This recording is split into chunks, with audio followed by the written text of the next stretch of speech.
آ جائے بھتیجا نہیں تو چچا آ جائے، ایک بھائی نہیں دوسرا بھائی برسر اقتدار آ جائے،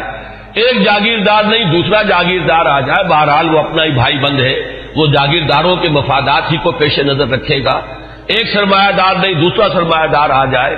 تو یہ تو ہو جائے، کوئی حرج نہیں کہ گاؤں رفت اور خر آمد یا خر رفت و گاؤں آمد، اس میں کوئی حرج نہیں، لیکن کوئی بنیادی تبدیلی نہ ہو۔ انقلاب بنیادی طور پر نظام کو بدلتا ہے، لہذا بڑی زبردست جد و جہد اور کشمکش کے بعد یہ انقلاب دنیا میں آتا ہے۔ اس کے 6 مراحل میں نے بارہا بیان کیے۔ آخری چیز جو ہوتی ہے وہ یہ ہے کہ جب مخالف انقلاب قوتیں یہ دیکھتی ہیں کہ اب ہمارا بس نہیں چل رہا، یہ انقلاب تو اب جیسے آپ آج کل ایک الفاظ عوامی نعرے کے طور پر سنتے کہ آوے ہی آوے، کہ اب تو نظر آ رہا ہے کہ انقلاب تو آئے گا، اس کا کوئی راستہ روکنے والا نہیں ہے، تو آخری حربہ ان کا یہ ہوتا ہے کہ اس وقت وہ کونوں کھجروں میں دبک جاتے ہیں اور منتظر رہتے ہیں کہ پھر کبھی کوئی موقع آئے، کوئی بہت ہی مناسب موقع، کوئی اپورچن مومنٹ کہ اس پر پھر ہم ضرب کاری دوبارہ لگائیں، اس وقت دبک جاؤ، اس وقت جو ہے اپنے سر نیچے کر لو۔ اس کو کہتے ہیں کاؤنٹر ریولوشنری موومنٹ۔ تو حضور صلی اللہ علیہ وسلم کی 20 سالہ جد و جہد کے نتیجے میں جب عرب میں انقلاب کی تکمیل ہو گئی تو مخالف انقلاب قوتوں نے بھی اس وقت جو ہے گردن جھکا دی۔ وہ منتظر تھے کہ پھر کوئی موقع آئے تو ہم کھڑے ہو جائیں اور پھر اس انقلاب کو ناکام کریں۔ یہ در حقیقت ہوا ہے پھر سیرت خلافت ابوبکر صدیق رضی اللہ تعالیٰ عنہ کے زمانے میں۔ حضور کا انتقال ہوا، مسلمانوں کے دل زخمی تھے، مسلمانوں کا مورال ظاہر بات ہے، اس کا آپ اب تصور کیجئے کتنا جو ہے اس وقت مجروح ہو چکا تھا۔ اس وقت پھر یہ قوتیں ابری ہیں، ایک طرف تو نئے مدعیان نبوت کھڑے ہو گئے اسلام کی بیختنی کے لیے، دوسری طرف زکوٰۃ کے مانعین منکرین زکوٰۃ کا مطلب یہ نہیں ہے کہ انہوں نے زکوٰۃ کا انکار کیا تھا، صرف یہ کہتے تھے کہ ہم حکومت کو ادا نہیں کریں گے، اپنے طور پر کریں گے۔ یہ دو قوتیں جو ابری ہیں دونوں کی دونوں اندرون ملک عرب سے ابری ہیں، کوئی باہر کی قوت اس میں نہیں تھی بلکہ اندرون ملک عرب، کیونکہ ابھی تک انقلاب کی تکمیل بھی تو عرب ہی کی حد تک ہوئی تھی، تو جو مخالف انقلاب قوتیں وہ بھی وہیں سے ابری۔ حضرت ابوبکر صدیق رضی اللہ تعالیٰ عنہ کے مناقب کا یہ بہت اہم باب ہے کہ ایک آئرن ول کے ساتھ، ایک آہنی عزیمت کے ساتھ، بلکہ یوں کہیے کہ کوہ ہمالیہ جیسی عزیمت کے ساتھ انہوں نے مقابلہ کیا اور ان تمام مخالف انقلاب تحریکوں کو اور قوتوں کو کچل کر، اور پھر انہوں نے ذمہ داری جو ہے سنبھالی حضرت عمر فاروق کو، اور بہت جلد وہ تو اللہ تعالیٰ کے حضور میں اور محمد رسول اللہ صلی اللہ علیہ وسلم کی رفاقت کے لیے وہ آخرت میں روانہ ہو گئے۔ اب جو دور آیا ہے جس کا آغاز حضرت ابو بکر کے زمانے میں ہوا تھا، ویسے تو یہ کہ غزوہ تبوک اور غزوہ موتا حضور کی حیات طیبہ میں ہوئے ہیں، لیکن ابھی تک کوئی فتوحات کا دائرہ جو ہے حضور کے زمانے میں نہیں تھا۔ حضرت ابوبکر کے زمانے میں فتوحات کا معاملہ شروع ہوا، شام میں پیش قدمی ہوئی، کچھ عراق کے اندر بھی پیش قدمی ہوئی۔ یہ شام عرب عراق عرب اصل میں یہ عرب ہی کے ملک کے حصے ہیں جن پر کے چونکہ زرخیز علاقے تھے تو اس وقت کی 2 سپر پاورز نے قبضہ کیا ہوا تھا۔ شام عرب پر قبضہ تھا سلطنت روما کا اور عراق عرب پر قبضہ تھا سلطنت فارس کا، تو اصل میں تو یہ عرب علاقے تھے۔ بہرحال حضرت ابوبکر صدیق کے زمانے میں فتوحات ہوئی، کچھ شام میں کچھ عراق میں، پھر اصل جو فتوحات کا سیلاب تھا وہ حضرت عمر کے زمانے میں آگے آیا ہے، اور اس میں آپ کو معلوم ہے پورا شام فتح ہوا، پورا ایران فتح ہوا، اور کہاں سے کہاں تک حدود پہنچ گئے۔ اب جو مخالف انقلاب قوتیں ابری ہیں، ظاہر بات ہے کہ وہ اب بیرون سے تھیں۔ ایک اندرون سے سازش، یہودی سازش عبداللہ ابن سبا کی، اور دوسری طرف یہ کہ عجمی انتقام، اس لیے کہ جہاں تک تعلق ہے سلطنت روما کا، ایک تو یہ کہ وہ بالکل ختم نہیں ہوئی تھی، ابھی اس کے شمالی افریقہ کے مقبوضات بھی بقایا تھے، ابھی اس کے پاس جس کو آپ ایشیا مائنر کہتے ہیں، ایشیائی کوچک، وہ بھی باقی تھا، اس کے اور یورپین مقبوضات بھی ابھی باقی تھے، تو وہ بالکل ختم نہیں ہوئی تھی۔ صرف یہ ہے کہ یوں سمجھیے کہ ایک ٹانگ اس کی ٹوٹ گئی تھی کہ ویسٹ ایشیا سے تقریباً اسے بے دخل کر دیا گیا، جبکہ سلطنت ایران کا معاملہ یہ کہ وہ تو بالکل ختم ہو گئی، اس کی دھجیاں اڑ گئیں، اس کا کوئی وجود نہیں رہا، وہ جو سلسلہ چلا آ رہا تھا ان کے ہاں ایک شہنشاہی سلسلہ، وہ ختم ہو کر رہ گیا۔ اس اعتبار سے جو اصل رد عمل ہوا ہے اس مرحلے پر وہ ایران کی طرف سے ہوا ہے۔ ایرانی ویسے بھی شاہ پرست اور نسل پرست لوگ ہیں، ان کے اندر اپنی نسل کی برتری کا اور عربوں کی تحقیر کا جذبہ جو ہے یہ ہمیشہ سے پایا جاتا ہے کہ عربوں کو وہ کچھ تسلیم کرنے کو تیار ہی نہیں تھے۔ اب جب حضرت عمر کے ہاتھوں یہ معاملہ ہوا اور سلطنت کسریٰ جو ہے پارا پارا ہو گئی اور اس کا سلسلہ ختم ہو گیا، تو در حقیقت اب دوسرا انتقام جو ہے وہ آیا ہے یہ باہر سے۔ اور یہ جو معاملہ تھا حضرت عمر کی شہادت کا، یہ کوئی آئسولیٹڈ فیکٹ نہیں ہے، آئسولیٹڈ ایونٹ نہیں ہے، اگرچہ جیسے اس کو میں نے بیان کیا واقعات تو یہی ہیں، اس سے زیادہ جو ہے اس کا کوئی ثبوت تو تاریخ کے اندر جو ہے ہمیں نہیں مل سکے گا، لیکن یہ ہے کہ یہ سب کو معلوم ہے کہ جو گورنر تھا ایک ایرانی وہ اس کی پشت پر تھا، اور اس گورنر ہی کی شہ پر اس نے یہ سارا اقدام کیا ہے، اور مجوسی تھا، ایرانی تھا، اس نے انتقام لیا ہے حضرت عمر فاروق رضی اللہ تعالی عنہ سے۔ اس کے بعد یہ بات آگے بڑھی، اور جیسا کہ میں نے عرض کیا کہ پھر یہودی سازش بھی جب سامنے آئی ہے، اور پھر یہودی سازش اور عجمی انتقام، یہ دونوں نے مل کر پھر وہ شکل اختیار کی ہے کہ جو الفتنۃ الکبریٰ حضرت عثمان رضی اللہ تعالیٰ عنہ کی شہادت جو جس کا نتیجہ نکلی۔ تو اگر اس کو آپ سمجھیں گے تو یہ بالکل سمجھ میں آنے والی بات ہے، یہ کوئی ایسا نہیں ہے کہ کوئی بالکل ہی یعنی انوکھی باتیں ہو، بلکہ یہ سمجھ میں آنے والی باتیں ہیں، تاریخ کے یہ حقائق ہیں، ان اصولوں کو سامنے رکھا جائے تو ہر چیز اپنے صحیح پرسپیکٹو میں نظر آ جاتی ہے۔ لیکن جیسا کہ میں نے عرض کیا، میں آج اس سلسلے میں کچھ زیادہ عرض نہیں کرنا چاہتا، میں یہ چاہتا ہوں کہ حضرت عمر کے مناقب میں آج آپ کو باضابطہ کچھ روایات پڑھ کر سناؤں اور ان کے ترجمے کے حوالے سے بات آپ کے سامنے رکھوں۔ سب سے پہلی بات ان کی شخصیت کے ضمن میں یہ ہے کہ اگرچہ ایک روایت تو یہ بھی ملتی ہے، علامہ ذہبی نے یہ رائے ظاہر کی ہے کہ حضرت عمر جب ایمان لائے ہیں تو ان کی عمر 27 برس تھی رضی اللہ تعالی عنہ، لیکن یہ کہ غالباً انہیں مغالطہ ہوا ہے۔ امام نووی رحمہ اللہ نے جو کچھ لکھا ہے وہ میں پڑھ کر سنا رہا ہوں۔ ولد عمر بعد الفیل ب13 سنہ، حضرت عمر رضی اللہ تعالیٰ عنہ کی ولادت ہوئی ہے عام فیل کے 13 سال بعد۔ یہ آپ کو معلوم ہوگا کہ عام الفیل جو ہے، جس سال کے ابرہہ نے حملہ کیا تھا خانہ کعبہ پر، وہ آیا تھا لے کر مکے پر چڑھائی کے لیے، اپنے ہاتھیوں کے ساتھ اپنا ایک لشکر جرار لے کر آیا تھا، اسی سال حضور کی ولادت باسعادت ہوئی۔ 13 برس بعد حضرت عمر کی ولادت ہے، گویا کہ جب آفتاب نبوت طلوع ہوا ہے، یعنی جب کہ وحی کا آغاز ہوا ہے، تو حضرت عمر رضی اللہ تعالیٰ عنہ کی عمر 27 برس تھی۔ اور چھٹے سال، اس میں بالکل اتفاق ہے کہ چھٹے سال نبوت میں، یعنی جب کہ حضور صلی اللہ علیہ وسلم کو آغاز وحی کو آپ پر 6 برس ہو چکے تھے، اس سال یہ ایمان لائے، اس میں کسی اختلاف کی گنجائش نہیں ہے، بلکہ یہ کہ حضرت حمزہ رضی اللہ تعالیٰ عنہ کا بھی چونکہ سال ایمان لانے کا سال وہی ہے، لہذا اس میں ذرا سا مجھے آج تحقیق کرنی پڑی تو معلوم ہوا کہ حضرت حمزہ پہلے ایمان لائے ہیں، حضرت عمر بعد میں۔ فرق جو ہے وہ صرف 3 دن کا ہے، حضرت حمزہ 3 دن قبل ایمان لائے ہیں اور حضرت عمر رضی اللہ تعالی عنہ یہ 3 دن کے بعد ایمان لائے۔ تو جس وقت وہ ایمان لائے ہیں اس کا مطلب یہ ہے کہ 33 برس عمر تھی حضرت عمر رضی اللہ تعالی عنہ کی، اور جب آپ کا انتقال ہوا ہے، شہادت ہوئی ہے، تو 63 برس عمر تھی، اور یہ وہی عمر ہے جس میں کہ حضور صلی اللہ علیہ وسلم کا انتقال ہوا اور حضرت ابوبکر کا انتقال ہوا۔ یعنی جو قرب اور اعتبارات سے ہے، صاحبین کو، شیخین کو، جو بھی آپ انہیں کہیں، حضرت ابوبکر حضرت عمر رضی اللہ تعالی عنہما، ان دونوں کی جو مشابہتیں حضور کے ساتھ ہیں وہ اس پہلو سے بھی ہے کہ اس دنیاوی زندگی جو ہے اس کا کی وہی مقدار ہے، اتنے ہی عرصے حضور اس دنیا میں رہے ہیں، اس حیات دنیاوی میں، اور اتنے ہی عرصے حضرت ابوبکر اور حضرت عمر رضی اللہ تعالی عنہما۔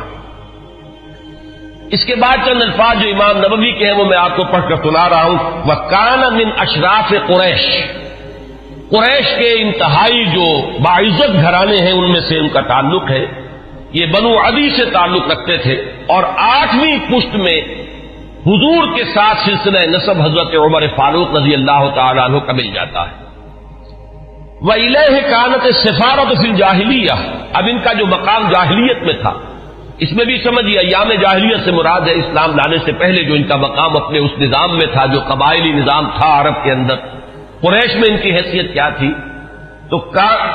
وَإِلَيْهِ كَانَتِ السِّفَارَةُ فِي الْجَاهِلِيَّةِ كَانَتْ قُرَيْشُ إِذَا وَقَعَتِ الْحَرْبُ بَيْنَهُمْ أَوْ بَيْنَهُمْ وَبَيْنَ غَيْرِهِمْ بَعَثُوا سَفِيرًا أَيْ رَسُولًا وَإِذَا نَافَرَهُمْ مُنَافِرٌ أَوْ فَاخَرَهُمْ مُفَاخِرٌ بَعَثُوهُ مُنَافِرًا أَوْ مُفَاخِرًا۔ اب یہ قبائلی زندگی کا پورا نقشہ اس عبارت میں آ گیا ہے کہ جہاں کہیں کوئی جنگ ہوتی تھی، جھگڑا ہوتا تھا قریش کا خود اپنے اندر دو گھرانوں کے مابین، یا قریش کا بحیثیت قبیلہ کسی دوسرے قبیلے سے،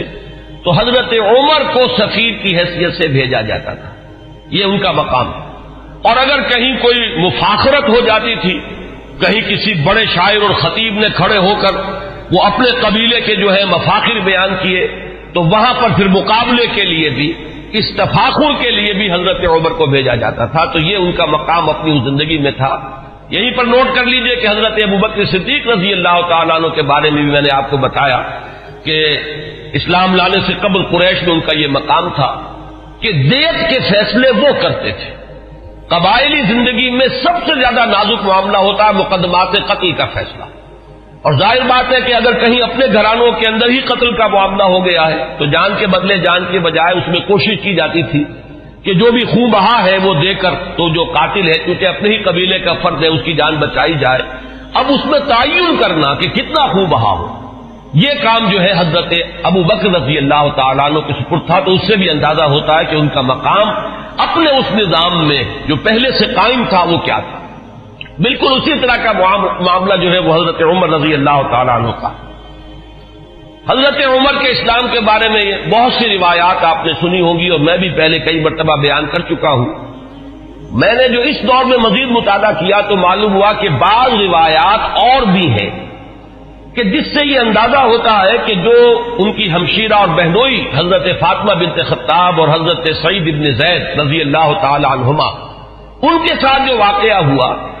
اندازہ ایسا ہوتا ہے کہ وہ در حقیقت وہ آخری ضرب تھی جو حضرت عمر کے دل پر لگی ہے۔ اس سے پہلے بھی بعض مواقع پر کچھ ایسے ان کے ساتھ واقعات پیش آ چکے تھے کہ جس سے ان کے دل کے اندر ایک کشمکش جو ہے وہ شروع ہو چکی تھی۔ مثلا بعض روایات میں آتا ہے کہ ایک مرتبہ حضور صلی اللہ علیہ وسلم جب آ رہے تھے خانہ کعبہ کی طرف تو حضرت عمر نے بھی پیچھا کیا، اور وہ مخالفانہ انداز میں پیچھا کیا، لیکن حضور پہلے پہنچ چکے تھے، آپ نے نماز کے لیے نیت باندھ لی تھی۔ تو اب حضرت عمر جو ہے خاموشی سے سنتے رہے قرآن مجید، اور اس کا ان کے دل پر ایک اثر ہوا۔ انہوں نے اپنے دل میں کہا کہ یہ شخص بہت بڑا شاعر ہے، واقعہ یہ کہ یہ کلام جو یہ پڑھ رہا ہے اس وقت یہ تو بہت ہی اعلیٰ کلام ہے، بہت اونچا کلام ہے۔ تو معلوم یہ ہوا کہ کہیں نہ کہیں وہ جو ہے بیج وہ پڑھ رہا تھا۔ اسی طرح ایک رات کے وقت ایسا ہوا ہے کہ حضرت عمر کی کسی ہمشیرہ کو وہ ولادت کا مرحلہ درپیش تھا، تو کسی دائی وغیرہ کی تلاش کے لیے وہ نکلے ہیں رات کو۔ اس وقت انہوں نے دیکھا کہ حضور اور آپ کے ساتھ چند اور لوگ ہیں جو کھڑے ہیں اور نماز پڑھ رہے ہیں۔ تو خانہ کعبہ کے پردوں میں چھپ کر آپ نے پھر حضرت عمر نے اس وقت وہ سنا کہ یہ کیا پڑھ رہے ہیں، اور اس سے بھی ان کا کہنا یہ ہے کہ میرے دل کے اندر ایک کشمکش شروع ہو چکی تھی۔ یہ بات جو ہے نفسیاتی اعتبار سے سمجھ میں آتی ہے۔ بسا اوقات ایسا ہوتا ہے کہ ایک شخص کے اوپر ایک کسی حقیقت کا انکشاف ہو رہا ہے تدریجاً، لیکن ابھی وہ جو پچھلی عصبیتیں ہیں، اپنے آبائی عقائد یا اپنے آبائی دین کے ساتھ جو ایک جذباتی تعلق ہے وہ ابھی اتنا مضبوط ہے کہ ریزسٹ کر رہا ہے، اندر ہی اندر وہ کشمکش جو ہے وہ جاری ہے۔ لیکن ان روایات سے یہ معلوم ہوتا ہے کہ وہ واحد واقعہ نہیں ہے جو اس وقت ہوا، بلکہ یہ کشمکش ہو رہی تھی۔ وہ آخری بات جو ہے جسے میں تشبیہ کہا کرتا ہوں کہ غبارے کو پھاڑنے والی چیز جو ہے وہ تو وہی واقعہ کہ جو حضرت فاطمہ کے ساتھ یعنی ان کے ہمشیرہ کے ساتھ پیش آیا ہے، ان کے اور ان کے بہنوئی اور بہن کے مابین، کہ حضرت عمر تو نکلے تھے فیصلہ کر کے کہ بس اب تلوار ننگی لے کر کہ حضور کا میں خاتمہ کر کے گھر واپس آؤں گا، اور جو ہونا ہے ہو لے۔ لیکن یہ کہ یہ جو کلکل ہو رہی ہے اور یہ جھگڑا جو قریش کے اندر ہو گیا ہے، گھر گھر جو ہے فساد ہے، باپ بیٹے سے جدا ہو رہا ہے، بھائی بھائی سے کٹ گیا ہے، بیوی شوہر سے علیحدہ ہو رہی ہے، تو یہ فساد ہم کب تک برداشت کریں گے؟ تو جو اس فساد کا سبب ہے اس کو ختم کر دیا جائے، پھر دیکھا جائے گا جو ہوگا۔ یہ جو میں کہہ رہا ہوں جو دیکھا جائے گا جو ہوگا، اس میں بھی جب تک قبائلی پس منظر سامنے نہ ہو یہ بات سمجھ میں نہیں آئے گی کہ جو چیز انہیں روک نہیں تھی حضور کے خلاف اقدام کرنے پر قریش کو، کفار قریش کو، وہ یہی بات تھی کہ حضور کا جو گھرانہ ہے بنی ہاشم، وہ حضور کی پشت پر تھا. اور قبائلی زندگی میں یہ ہوتا ہے کہ اب عقیدہ جو ہے بہرحال بنو ہاشم کے فرد ہے اور خاندان کی حمایت حاصل ہے.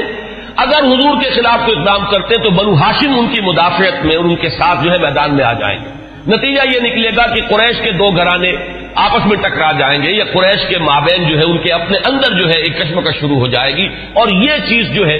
جیسے کہ ایک عام محاورہ بھی ہے کہ house divided amongst itself can not stand. تو ہمیں جو مقام حاصل ہے پورے عرب میں، جو سیادت اور قیادت اور چودراہٹ ہماری چل رہی ہے، اگر ہم آپس میں لڑ پڑے تو پھر وہ ہماری قیادت اور سیادت جو ہے چودراہٹ وہ ختم ہو جائے گی. یہ روک تھا قریش، جو کفار قریش ہے ان کے راستے میں یہ رکاوٹ تھی کہ حضور کے خلاف کوئی اقدام نہیں کر رہے. بالآخر حضرت عمر نے طے کیا اب جو ہو سو ہو، اب تو میں یہ کام کر کے رہوں گا.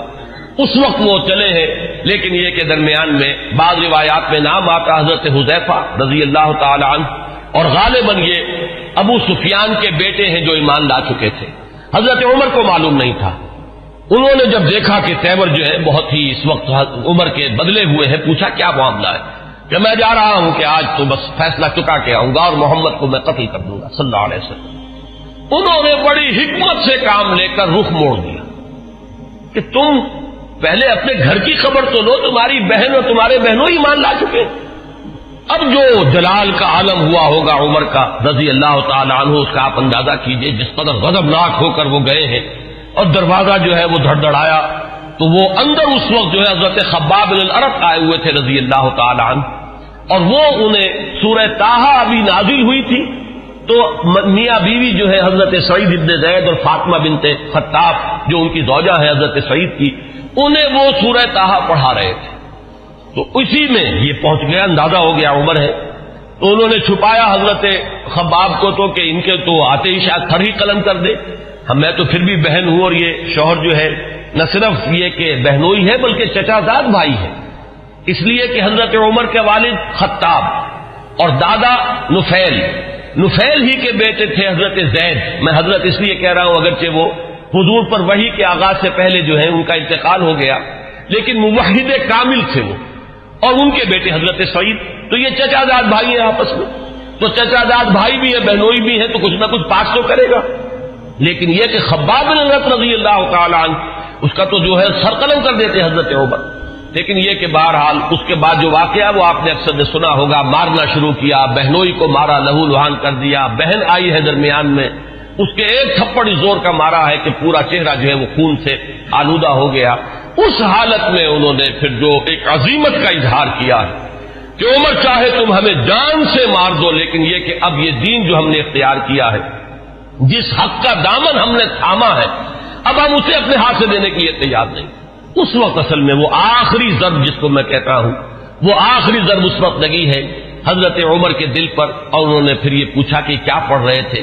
مجھے بتاؤ تم وہ کلام کون سا ہے. اب حضرت فاطمہ کی جرأت دیکھیے رضی اللہ تعالی عنہ، ان کا کہ نہیں تم نجس ہو، مشرک ہو، پہلے تم پاک ہو تب. لا یمسہ الا المطہرون، ان روایات میں یہ الفاظ آئے ہیں کہ استدلال کیا ہے اسی آیت سے حضرت فاطمہ نے کہ یہ کلام وہ کلام ہے سورہ واقعہ میں جو آیات آئی ہیں کہ انہ لقرآن کریم فی کتاب مکنون لا یمسہ الا المطہرون، اسے ہاتھ نہیں لگا سکتے. تو وہ صحیفے تھے اور آگ سے تھے کچھ جن پر لکھی ہوئی تھی سورہ طٰہٰ. انہوں نے غسل کیا اور پھر وہ جیسے جیسے پڑھتے گئے معلوم ہوا کہ وہ حجابات جو رہے سہے تھے وہ بھی اترتے چلے گئے، تانا بانا جو ہے دل دھلتا چلا گیا. اور وہ پھر اس کے بعد حاضر ہوئے ہیں تو دروازے پر بیت ارقم میں جہاں حضور اس وقت مقیم تھے، دروازے پر حضرت حمزہ کا نام بھی آتا ہے کہ حضرت حمزہ بھی وہاں پہرے پر تھے جبکہ حضرت عمر پہنچے ہیں. لیکن یہ کہ پھر وہ ایمان لائے. تو یہ واقعہ جو ہے اور حضرت عمر کے مزاج کے بارے میں، یہ صدیقین اور شہداء اور ان کے خاص مزاج، یہ میں تفصیلاً پہلے بیان کر چکا ہوں، اس لیے اسے نہیں دہرا رہا.